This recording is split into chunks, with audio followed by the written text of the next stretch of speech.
Manay Lolet Solis pumanaw na. Isang malungkot na balita ang gumising sa mundo ng showbiz ngayong July 4 dahil pumanaw na ang batikang talent manager, TV host, at showbiz columnist na si Lolet Solis sa edad na 78.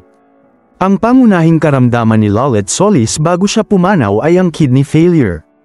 Our beloved Manay Lolet Solis has peacefully joined her creator today. We remember Manay Lolet as a feisty and staunch loyal supporter, manager and friend. We love you our dearest Manay.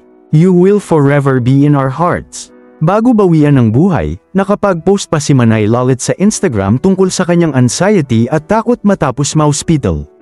Aminado siyang nahirapan sa confinement, at tila hindi pa rin siya makapaniwala na sa edad niya ay makakaranas pa ng ganitong kahinaan.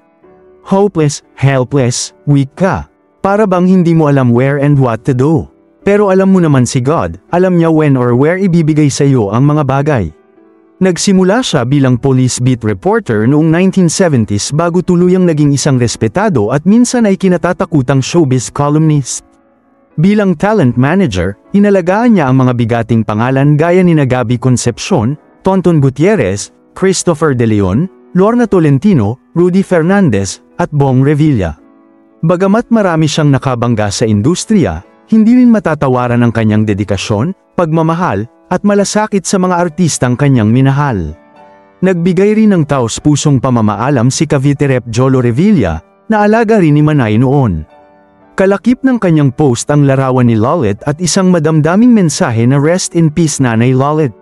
Salamat sa pagmamahal at suporta mo sa aming pamilya lalo na kay Papa. Salamat sa pag-aalaga mo sa akin bilang manager ko noong artista pa ako. Mahal ka namin. Ngayong tuluyan na siyang nagpahinga, isang buong industriya ang nagluluksa sa pagkawala ng isang alamat. Anong masasabi ninyo sa balitang ito? Maraming salamat sa panunood.